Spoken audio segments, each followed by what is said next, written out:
Okay. फक्त अजूनपर्यंत 7-8च मुलं जॉईन झाले आहेत. तर आपण थोडा वेळ वाट पाहू. बट एनी हाऊ तोपर्यंत आपण काय करणार की रिकॅप करूया. थोडाफार रिकॅप केल्यानंतर काही कन्सेप्ट समजून घेऊ. इसके पहले में हम लोगों ने जो भी कुछ प्रोग्रामिंग में देखा है, तो प्रोग्रामिंग में हमें ये देखना है कि अभी तक जो देखा है वो है कांस्टेंट. देखे हम लोगों ने कांस्टेंट का यूज क्या है, वेरिएबल का यूज क्या है, कीवर्ड्स क्या रहते हैं. उसके बाद में अगर हमें कैरेक्टर सेट देखने हैं तो कैरेक्टर मतलब क्या होता है. तो कैरेक्टर मतलब कोई भी अल्फाबेट हो गया या डिजिट हो गया या स्पेशल सिंबल हो गया, उस वो हो गया कैरेक्टर. तो कैरेक्टर में जैसे अल्फाबेट्स तो हमें पता है कि A B C D to up to Z. पर अभी ये अब हमें याद रखना है कि ए बी सी डी जो है तो वो कैपिटल में भी लिख सकते हैं और उसके बाद में स्मॉल में भी लिख सकते हैं. अगर कैपिटल में भी हम ए लिखते हैं तो वो एक अलग अल्फाबेट माना जाता है. अगर स्मॉल में मतलब कैपिटल ए लिखते हैं तो एक अलग अल्फाबेट हो गया. स्मॉल ए लिखते हैं तो ये अलग अल्फाबेट हो गया. अगर हमें डिजिट्स भी लिखने हैं तो डिजिट्स हमें पता है 0 टू जो भी कुछ डिजिट्स है, या फिर हम स्टार्ट विथ हम 0 टू 9 कर सकते हैं और जो भी कुछ उसमें नंबर आएगा वो नंबर आते हैं. स्पेशल सिंबल्स हमें पता है. स्पेशल सिंबल्स मतलब जैसे कि स्टार हो गया, हैश हो गया, एट द रेट हो गया. ये सब हमें किसमें हम यूज कर सकते हैं. हम ये यूज कर सकते हैं एज अ कैरेक्टर्स में हम यूज कर सकते हैं इसको. तो एज अ कैरेक्टर सेट में हम ये यूज कर सकते हैं कभी भी. तो जब भी हमें कभी कॉन्स्टेंट्स लिखने हैं तो कॉन्स्टेंट्स मतलब क्या है. तो कॉन्स्टेंट जैसे कि एक कुछ तो भी एक हम बोल सकते हैं कि एक इंटीजर कांस्टेंट है. उसके बाद में रियल कांस्टेंट है. ठीक है, इंटीजर कांस्टेंट है, रियल कांस्टेंट है, उसके बाद में कैरेक्टर कांस्टेंट है. तो ये डिपेंड करता है कि हमें किस तरह से कांस्टेंट का हमें यूज कहाँ पे करना है. हमें सबसे पहले में जानना है कि अगर हमें मशीन से बात करनी है, मशीन की बात हमें समझनी है और उसके बाद में उसके साथ में बात भी करनी है और वो हमारा जो भी कुछ बातचीत होता है तो उसको समझ में आया है या नहीं ये हम चेक भी करते हैं. तो उसके पहले में लगने वाली जो भी कुछ इन्फॉर्मेशन है, शॉर्ट इन्फॉर्मेशन है, जैसे कि हो गया कांस्टेंट हो गया, कांस्टेंट को किस तरह से हमें लिखना है, तो हम वो इंटीजर में लिख सकते हैं, रियल में लिख सकते हैं, कैरेक्टर में लिख सकते हैं. उसके बाद में कुछ अलग कांस्टेंट्स भी रहते हैं जो हम आगे चल के देखेंगे, जैसे कि अरे हो गया, पॉइंटर हो गया, स्ट्रक्चर हो गया और और भी बाकी है. तो इस तरह से अगर जो भी कुछ है, जैसे कि अब अगर हम इंटीजर कांस्टेंट लिखना है तो इंटीजर कांस्टेंट के लिए क्या रूल्स है. तो सबसे पहले कोई भी एक तो डिजिट होना चाहिए. अब हमें पता है कि इंटीजर मतलब क्या है कि सपोज कि 10, उसमें कोई भी डेसिमल पॉइंट नहीं होना चाहिए. तो ये एक तो पॉजिटिव भी हो सकता है, नेगेटिव भी हो सकता है. नेगेटिव मतलब -10, पॉजिटिव मतलब सपोज +10. ठीक है, आप साइन दे सकते हैं. डेसिमल पॉइंट नहीं होना चाहिए इसमें. उसके बाद में जो भी कुछ हम देखते हैं कि कुछ भी सपोज कि कॉमा है या ब्लैंक है. ब्लैंक सपोज हमें लिखना है कि 10.5 सॉरी 1023 लिखना है तो 10 के बाद में हम स्पेस नहीं दे सकते. 10 के बाद में स्पेस देके हम 2023 नहीं दे सकते. हमें लिखना है तो 1023 ये कंटिन्यूसली लिखना है. तो इस तरह से जो भी कुछ इंटीजर मतलब हमें तो पता है कि इंटीजर मतलब क्या है कि जिसमें कोई भी डेसिमल पॉइंट नहीं है, तो वो हो गया इंटीजर. उसी तरह से फिर रियल कांस्टेंट मतलब क्या. रियल कांस्टेंट को फ्लोटिंग पॉइंट भी कहा जाता है या फ्लोटिंग को रियल कांस्टेंट भी कहा जाता है.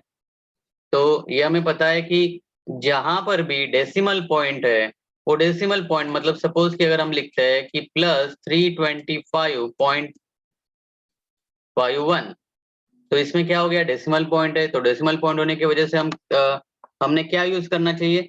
हमने यूज करना चाहिए रियल या तो फिर फ्लोटिंग.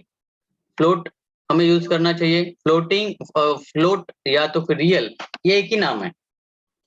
उसको हम लिखते हैं फ्लोट या तो फिर रियल, ये एक ही नाम हो गया. तो इसमें भी जैसे कि हम नेगेटिव भी लिख सकते हैं, -30.67, नेगेटिव साइन पॉजिटिव साइन दोनों भी आता है इसमें। और याद रखना है फिर से, इसमें भी कोई भी ब्लैंक स्पेस नहीं होना। आप अगर लिखेंगे कि -31 और पॉइंट के बाद में यहाँ पे कुछ तो भी गैप है और यहाँ पे लिख रहे हैं आप 75, तो ऐसा नहीं चलेगा। यहाँ पे कोई भी गैप वगैरह नहीं चाहिए। या गलती से आपने ये यहाँ पे डॉट है, तो डॉट के बदले अगर आपने गलती से कॉमा लिख दिया तो क्या करेगा, वो एरर देगा। तो ये हमें याद रखना है कि इंटीजर कांस्टेंट क्या होता है, रियल कांस्टेंट क्या होता है, उसके बाद में इसके रूल्स क्या है, क्या नहीं होना चाहिए, क्या होना चाहिए वहां पे। तो अगर हमें एक्सपोनेंशियल पार्ट लिखना है, सपोज अगर हमें एक्सपोनेंशियल पार्ट लिखना है कि +3.5 और e सपोज -10, मतलब क्या हो गया। यहाँ पे हम लोग क्या लिख रहे हैं कि हम लोग लिख रहे हैं कि एक्सपोनेंशियल पार्ट हम लिख रहे हैं। तो एक्सपोनेंशियल पार्ट अगर हमें लिखना है तो ये भी किस में आ गया, रियल में आ गया। ये रियल मतलब क्या हो गया, फ्लोट। ओके, तो रियल मतलब फ्लोट हो गया। तो ये इंटीजर कांस्टेंट, रियल कांस्टेंट। उसी तरह से हमारे पास में रहता है कैरेक्टर कांस्टेंट। अगर हमें कैरेक्टर लिखना है तो कैरेक्टर के लिए जो भी कुछ सिंगल अल्फाबेट लिख सकते हैं बेसिकली, या तो फिर सिंगल डिजिट लिख सकते हैं। तो वो हो गया हम लोगों का कांस्टेंट। उसी तरह से हमने वेरिएबल के नेम्स भी देखे थे। वेरिएबल अगर हमें लिखना है तो वेरिएबल के नेम कैसे होने चाहिए वो हमने देखा है इसके पहले में। कहाँ से स्टार्ट होना चाहिए, कीवर्ड्स हमने देखे थे कि कुछ कीवर्ड्स है जैसे कि डबल हो गया, आईएनटी हो गया, लॉन्ग हो गया, स्ट्रक्ट हो गया, साइन, अनसाइन, वॉइड, ये सब ऑलरेडी क्या हो गया कि सी लैंग्वेज के लाइब्रेरी में, जैसे कि हमारे कॉलेज के भी लाइब्रेरी में कुछ तो भी बुक्स है, ठीक है, वो बुक्स ऑलरेडी है उसमें। तो अगर हमें पढ़ना है तो हम ऑलरेडी वहां पे बुक्स है, तो हम क्यों कोई तो भी बुक स्टोर में जाके फिर से लेने की जरूरत क्या है, वो तो ऑलरेडी है उसमें। ठीक है, तो बेसिकली वो होने की वजह से हमें वो कीवर्ड्स का यूज नहीं करना चाहिए। अब कोई भी प्रोग्राम अगर हम लिखते हैं तो जब जो चीज हमने अभी तक देखा है तो हम जस्ट रिवाइज कर रहे हैं। और क्या क्या रिवाइज किया है तो शॉर्ट में हम देख रहे हैं 5 मिनट में, उसके बाद में हम चालू करते हैं। तो नेक्स्ट पार्ट चालू करेंगे। तो सी प्रोग्राम जब भी कुछ लिखना है हमें तो याद रखना है कि हर कोई स्टेटमेंट जो हम लिखेंगे तो वो प्रॉपर सिंटैक्स के साथ में होना चाहिए। जो जो हम लोगों ने अभी तक देखा है कि कौन से कांस्टेंट है, वेरिएबल है, आइडेंटिफायर्स है, कीवर्ड्स है, वो हमें देख के प्रॉपरली हमें लाइन बाय लाइन चेक करना है। जहाँ पे हमें सेमीकोलन देना है, सेमीकोलन हम देखते हैं कि अगर कोई तो भी स्टेटमेंट अगर हमारा एंड होता है तो हम क्या देते हैं, वहां पे सेमीकोलन देते हैं। तो ऐसा हो सकता है कि अगर आप लोअर केस अगर लिखना चाहेंगे, तो लोअर केस मतलब क्या है कि सपोज यहाँ पे डी है, कैपिटल डी हो गया, स्मॉल डी हो गया, तो अगर आपको, आप कौन से इसमें आप अपर केस में कंफर्टेबल है या लोअर केस में कंफर्टेबल है, तो ये देखना है हमें। अगर आप लोअर केस में कंफर्टेबल है तो आपका सभी प्रोग्राम के जो भी कुछ स्टेटमेंट्स रहेंगे वो आप क्या करेंगे, लोअर केस से स्टार्ट करो या लोअर केस से ही आप उसका यूज करो। नहीं, कोई बोलता है कि ठीक है मुझे अपर केस में लिखना है, तो आप अपर केस में जाइए। तो सब प्रोग्राम आपका क्या होना चाहिए, सब प्रोग्राम में जो भी कुछ स्टेटमेंट्स है, जो भी कुछ लाइंस हम लिखेंगे तो क्या होने चाहिए, सबके सब लाइंस होने चाहिए अपर केस में। एक तो ये याद रखना है, अपर केस लिखो या तो फिर लोअर केस लिखो, कोई तो भी एक आप जो भी कुछ पैटर्न है वो पैटर्न को आप फॉलो करो, क्योंकि दो दो पैटर्न आप अगर आप फॉलो करोगे तो वैसे भी वो केस सेंसिटिव होने की वजह से नहीं चलेगा। ठीक है,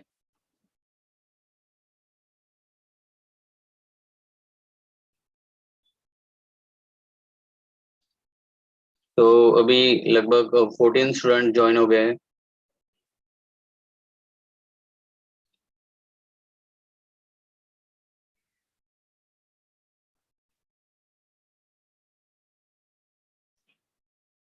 तो हमने प्रोग्राम में हम जब भी कुछ सपोज कि कमेंट लिखना है, तो हमने देखा है कि कमेंट अगर लिखना है हमें, तो हम कमेंट लिखने के लिए स्टार्ट कर सकते हैं स्लैश स्टार, और यहाँ पे जो भी कुछ लाइन लिखना है तो ये एंड करेंगे हम लोग स्टार और hash.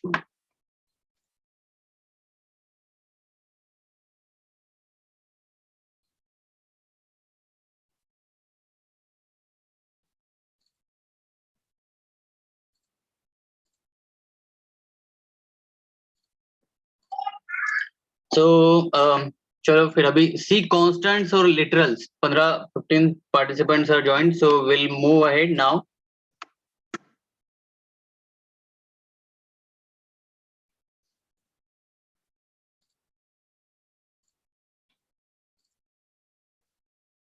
So C constants and literals. तो बेसिकली जब भी कुछ हमने इसके पहले में कांस्टेंट जो देखे, तो कांस्टेंट मतलब क्या कि जो भी कुछ फिक्स्ड वैल्यू रहेगी प्रोग्राम में, फिक्स्ड वैल्यू मतलब आप आगे चल के उसको चेंज नहीं कर सकते, ऐसी वैल्यू मतलब क्या होगी, फिक्स होगी वो, कि उसमें आपने लिखा है कि ई की वैल्यू लिखी है या जी की वैल्यू लिखा है आपने, तो वो क्या हो गया, वो फिक्स हो गया। तो अगर ऐसी कोई फिक्स वैल्यूज अगर है या ऐसे कुछ कांस्टेंट्स अगर है, तो हम क्या बोलेंगे उसको, हम बोलेंगे उसको लिटरल्स। क्या बोलेंगे, लिटरल्स।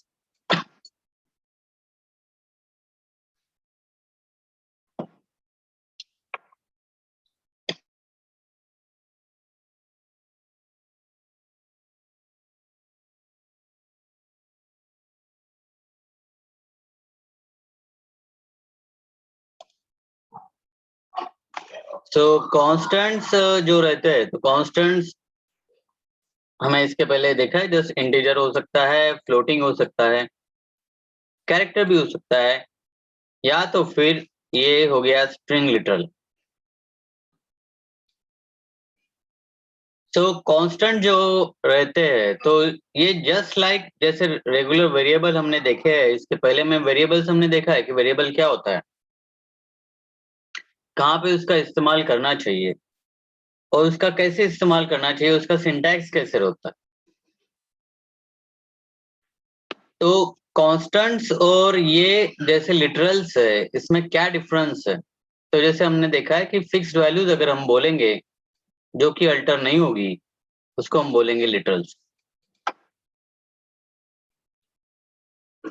तो अभी सपोज कि पहला हम देखते हैं इंटीजर लिटरल। तो इंटीजर लिटरल मतलब क्या, कि कोई भी जो डेसिमल है या तो फिर ऑक्टल है या हेक्साडेसिमल है,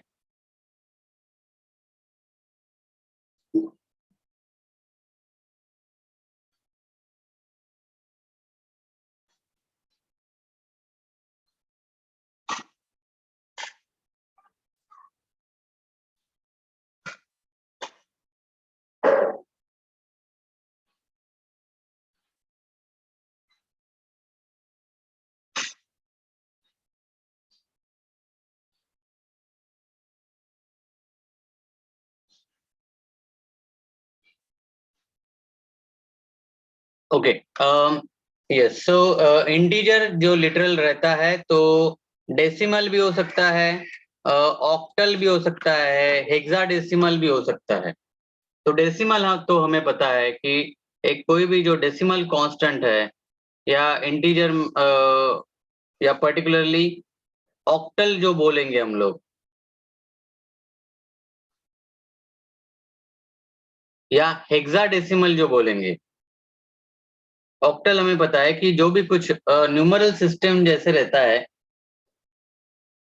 और अगर डिजिट्स 0 to 7, ठीक है, डिजिट्स अगर 0 to 7 अगर है, तो हम उसको क्या बोलेंगे, ऑक्टल बोलेंगे। मतलब कोई भी इसमें 0 to 7 अगर ये पर्टिकुलरली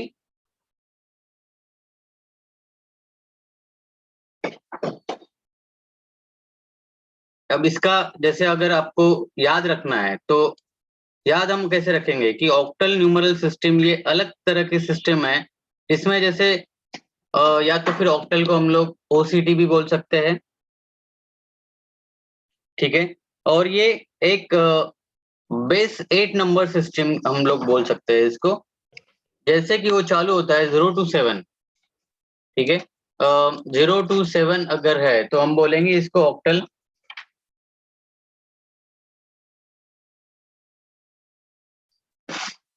तो ये पर्टिकुलरली नंबर सिस्टम का पार्ट आ गया ये। अब इसमें जैसे है कि सफिक्स होता है, जैसे कि combination of you and L, ये हम इसमें देख सकते हैं। सफिक्स मतलब क्या, कोई भी अपर केस या लोअर केस जो भी कुछ है ये हम देख सकते हैं उसमें। तो इसके एग्जाम्पल मतलब ये 212 ये हो गया, 215 ये हो गया। यू मतलब ये फिर से आ गया, ये सफिक्स हमने देख लिया है। फिर बाद में 0 क्रॉस F EE L हो गया, 078 और ये 032 UU। अब इसमें हमने क्या बोलता है कि 8 मतलब हमने बोला है कि ये तो 0 to 7 है, तो 8 मतलब उसके बाद वाला डिजिट है, तो उसके वजह से ये ऑक्टल डिजिट नहीं हो गया। और हम ये डबल इसमें जैसे कि यू यू मतलब हम लोग रिपीट नहीं कर सकते, कोई भी सफिक्स अगर हम देते हैं तो रिपीट नहीं कर सकते। तो जैसे 1 by 1 हम इसका जैसे हम यूज करेंगे तब थोड़ा सा और आपको समझ में आएगा इसका। उसी तरह से जैसे कि 85 है, 85 को हम बोलेंगे ये डेसिमल तरह के का लिटरल है। 213 0213 ये ऑक्टल है। 0x4b ये हेक्साडेसिमल हो गया। 30 ये INT हो गया। 330U ये अनसाइंड INT हो गया। और 30L ये लॉन्ग हो गया। 30UL ये अनसाइंड लॉन्ग।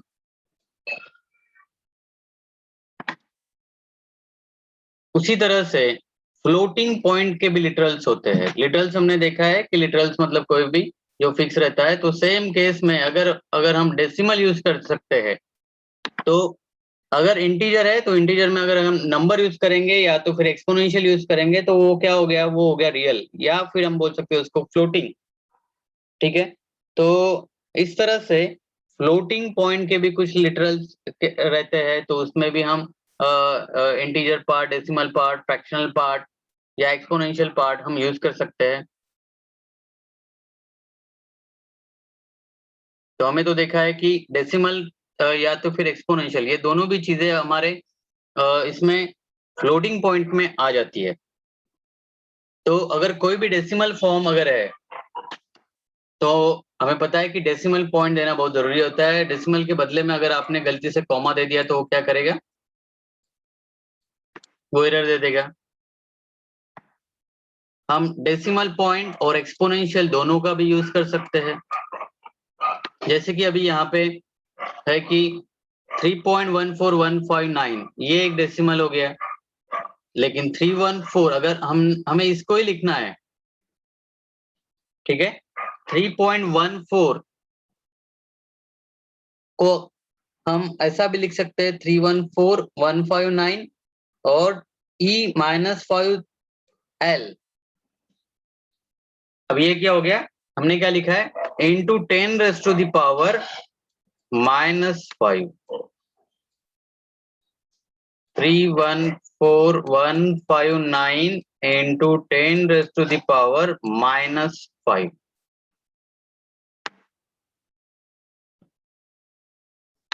अब ये 510E लिखा हुआ है, लेकिन E के बाद में क्या है ये तो दिया नहीं है। 210F, F के बाद या फिर यहाँ पे कुछ डेसिमल है कि कुछ एक्सपोनेंशियल है, ये यहाँ पे दिया नहीं है। तो ये हो गए कुछ फ्लोटिंग पॉइंट लिटरल्स के एग्जाम्पल।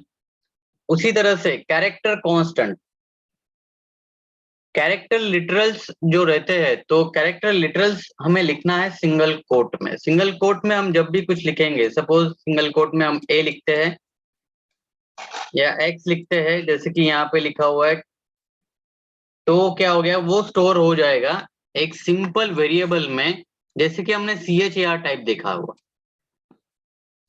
CHAR मतलब कैरेक्टर कांस्टेंट।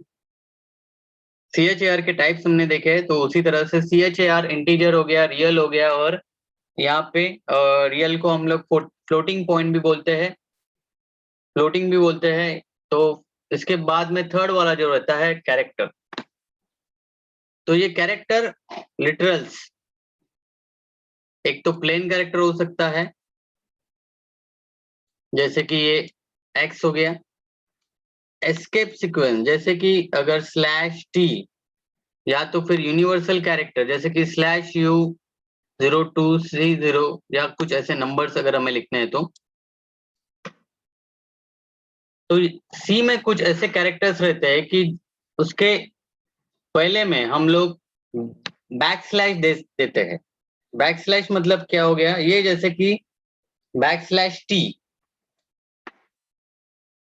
तो उसका एक स्पेशल मीनिंग रहता है। जैसे कि अगर हम लिखते हैं /n, इसका मतलब क्या हो गया, अगर हमें नए लाइन में जाना है, सपोज कि अगर हमारी एक लाइन XYZ, अगर हमें कुछ तो भी नए लाइन में लिखना है ABC या 1 2 3, तो अगर हम /n लिखेंगे तो वो नेक्स्ट लाइन में चला जाएगा, 1 2 3 यहाँ पे लिखेगा।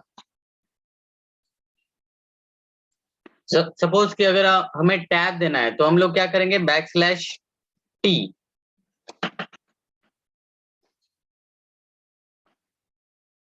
/t मतलब क्या, कि सपोज XYZ, उसके बाद में अगर हमने /t दिया है, उसके बाद में 1 2 3 लिखते हैं, तो ये प्रिंट होते टाइम में हमें कैसे दिखेगा, XYZ, और उसके बाद में कुछ तो भी टैब स्पेस, आपके कीबोर्ड पे एक टैब नाम का टैब नाम का एक, जैसे हम वहां पे प्रेस करेंगे, तो वो क्या होगा कि ये XYZ और 1 2 3 के बीच में एक स्पेस देगा। स्पेस बार भी है और ये टैब भी है, ठीक है। जैसे कि सपोज स्पेस बार मतलब सिंगल स्पेस, अगर हम स्पेस बार देते हैं तो क्या होगा, 1 के बाद में एक स्पेस दे दिया, 2 के बाद में एक स्पेस दे दिया, 3। लेकिन अगर हम बोलते हैं कि एक 4 से 5 स्पेस का एक अगर बंच लेते हैं हम लोग, तो हम उसको बोलेंगे टैब। मतलब वो डायरेक्टली 1 के बाद में जंप करेगा, एक 3 4 लाइंस के बाद में, सॉरी 4 5 स्पेसेस के बाद में यहाँ पे 2, ये हो गया उसका टैब। उसी तरह से जैसे कि अभी ये देखिए, अगर हम बोलेंगे ये /, तो ये हो गया कैरेक्टर।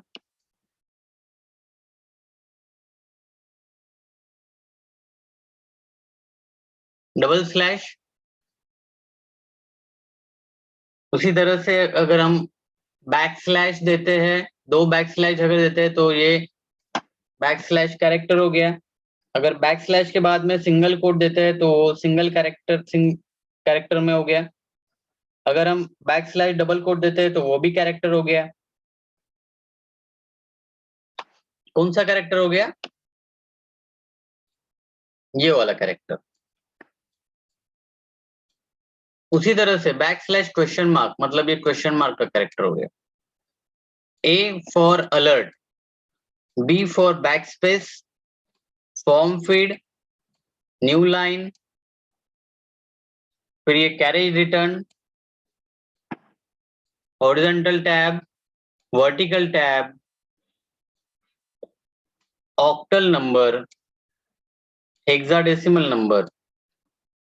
तो ये अलग अलग एस्केप सीक्वेंस, इसको बोलते हैं एस्केप सीक्वेंस।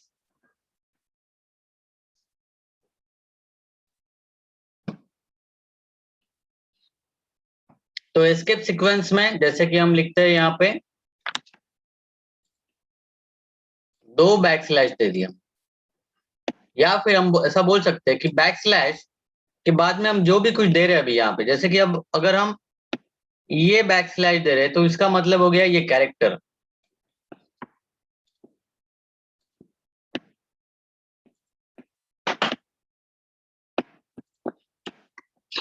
बैकस्लैश के बाद में हमने फिर से बैकस्लैश दे दिया तो ये वाला कैरेक्टर हो गया। सिंगल कोट दे दिया तो ये वाला कैरेक्टर हो गया। डबल कोट दे दिया तो ये डबल कोट का कैरेक्टर हो गया। Question mark. लेकिन जैसे हम कुछ तो भी लेटर लिखते हैं, अभी ये लेटर स्पेसिफाइड है, अगर आप ए लिखते हैं तो ये अलर्ट हो गया और बेल हो गई, या फिर बी हो गया, बी बोलते, बी मतलब backspace, N new line, T horizontal tab, vertical tab. तो इस तरह से इसका ये मीनिंग रहता है।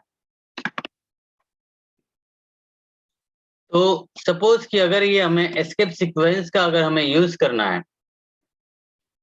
तो एक सिंपल सा प्रोग्राम, जैसे कि अगर हम बोलते हैं कि hash include stdio.h standard input output file, ये यहाँ से क्या हो गई, इनपुट हो गई, और हम लोग ओपन कर रहे हैं। जैसे हम लिखते हैं यहाँ पे हैश इंक्लूड stdio.h, मतलब क्या हो गया, यहाँ पे जो भी कुछ है, जैसे कि हम यहाँ पे लिखते हैं मेन लिखते हैं, तो मेन हमें देखना है कि मेन मतलब क्या है, ये वो एक इंपॉर्टेंट पार्ट है मेन, उसके बाद में पैरेंथेसिस, एक ओपनिंग पैरेंथेसिस और एक क्लोजिंग पैरेंथेसिस। तो मेन एक फंक्शन है, मतलब वहां से हमारे स्टेट जो भी कुछ स्टेटमेंट्स रहेंगे वहां से हमारे स्टार्ट होने चाहिए या हो गए, ऐसा हमें बताना है। तो सी प्रोग्राम में काफी सारे फंक्शंस होते हैं, मल्टीपल फंक्शंस हम लिख सकते हैं। तो जहां पे एक कोई तो भी फंक्शन चालू हो रहा है, जैसे कि मेन, ये वाला एक फंक्शन ही है, main opening parenthesis closing parenthesis, और वो हम देखते हैं यहाँ पे कि जैसे भी INT MAN हम लिखते हैं, ये पैरेंथेसिस ओपन हो गया, क्लोज हो गया, और ये यहाँ से लेकर यहाँ तक कोई तो भी हमें क्या लिखना है, स्टेटमेंट्स लिखने हैं। तो ये एक प्रकार का एक फंक्शन हो गया, ये पूरा INT MAN एक प्रकार का एक क्या हो गया, फंक्शन। फंक्शन बोलते हैं इसको, सी प्रोग्रामिंग लैंग्वेज में इसको बोलते हैं फंक्शन। और ये जो ब्रैकेट हो गया, ओपनिंग ब्रैकेट और क्लोजिंग ब्रैकेट, इन दोनों के बीच में कोई तो भी स्टेटमेंट्स रहेगा। स्टेटमेंट्स लिख, जैसे हमें जितने स्टेटमेंट चाहिए उतने स्टेटमेंट्स हम वहां पे दे सकते हैं। और ये मेन, ये जो फंक्शन है, ये ध्यान में रखना है कि एक इंटीजर वैल्यू, ये जब भी कोई रिटर्न करेगा, एक वैल्यू रिटर्न करेगा वो फंक्शन, तो ये कौन सी वैल्यू रिटर्न करेगा, ये वैल्यू रिटर्न करेगा इंटीजर वैल्यू। कौन सी वैल्यू, इंटीजर वैल्यू। उसके वजह से यहां पे हम लिखते हैं INT, क्या लिखते हैं हम, INT। तो हमेशा हम कौन सी वैल्यू रिटर्न करेंगे, यहां पे लिखा है हमने रिटर्न 0, रिटर्न क्या कर रहा है, 0, 0, it is considered as to be the integer value here।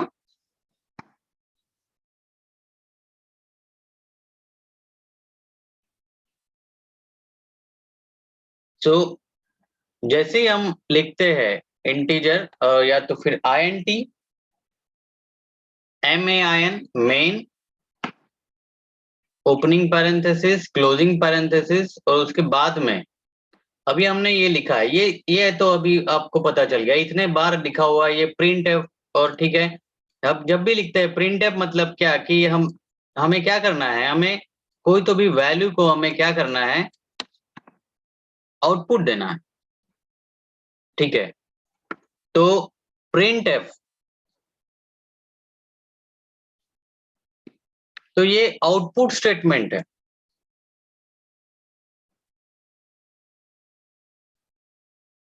Print F, फिर से ओपनिंग पैरेंथेसिस, क्लोजिंग पैरेंथेसिस, क्योंकि हम यहाँ पे देख रहे हैं, हम यहाँ पे देखे कि हमने क्या किया हुआ है, हमने प्रिंट एफ लिखा हुआ है। तो प्रिंट एफ हमने लिखा है, तो इसका अगर इस्तेमाल करना है हमें, तो यस, ये जो फाइल है स्टैंडर्ड इनपुट आउटपुट है, हैश इंक्लूड stdio.h, ये बहुत जरूरी होती है। इसके वजह से मतलब हमें प्रिंटफ लिखना है, तो ही हम क्या करेंगे, हम वो फाइल हैश इंक्लूड stdio,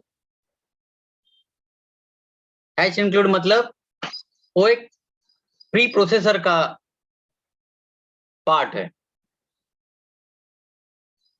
वो उस डायरेक्टरी में जाएगा और वो फाइल ओपन करेगा, और इसके वजह से आपको कोई तो भी ये जो भी कुछ आप लिखेंगे एज आउटपुट, वो आउटपुट आपका प्रिंट होगा।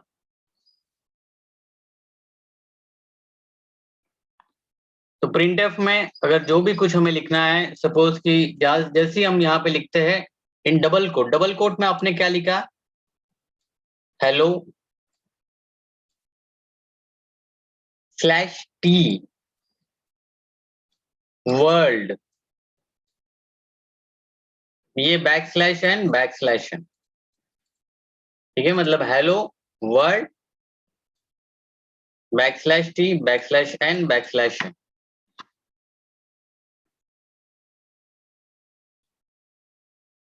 तो इसके पहले में हमने देखा है कि कभी कभी हम क्या करते हैं, हम लिखते हैं परसेंटेज साइन देते हैं, एफ लिखते हैं, परसेंटेज साइन लिख देते हैं, डी लिखते हैं, या परसेंटेज साइन सी लिखते हैं। तो ये डिपेंड करता है कि अगर हमें रियल वैल्यू अगर प्रिंट करनी है तो हम परसेंटेज एफ लिखेंगे, इंटीजर वैल्यू अगर हमें प्रिंट करनी है तो हम परसेंटेज डी लिखेंगे, कैरेक्टर वैल्यू अगर हमें प्रिंट करनी है तो हम परसेंटेज सी लिखेंगे। क्या बोला है मैंने, परसेंटेज एफ किसके लिए, रियल के लिए,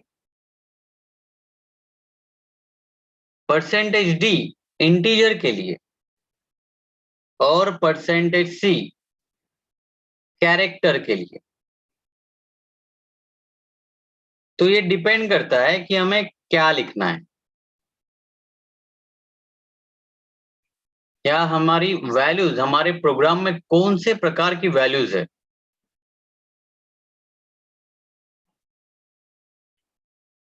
अब हम जहां पे बैकस्लैश देते हैं, एन लिखते हैं, तो वो तो हमें पता है कि कर्सर जो है नेक्स्ट लाइन में चला जाएगा, ठीक है। तो यहाँ पे जैसे हमने हेलो लिखा है, यहाँ पे देखिए अभी ये हेलो लिखा है, यहाँ पे सॉरी बैकस्लैश टी मतलब टैब, यहाँ पे सिर्फ एक स्पेस नहीं है, ये कंबाइंड कुछ 4 to 5 स्पेस है, और फिर ये वर्ल्ड। अब ये बैकस्लैश एन मतलब न्यू लाइन, क्या हो गया, ये न्यू लाइन में आ गई। तो इस तरह से एकदम सिंपल सा ये प्रोग्राम है, ओके। तो अभी हम यहाँ पे रुकते हैं, और आप फिर से ज्वाइन कीजिए इसको, बिकॉज हमारे आज दो लेक्चर्स है। तो यहाँ पे हम ये वाला लेक्चर खत्म करते हैं, और ये सेम लिंक में आप फिर से ज्वाइन हो जाइए। मैं अभी ये क्लोज करता हूँ।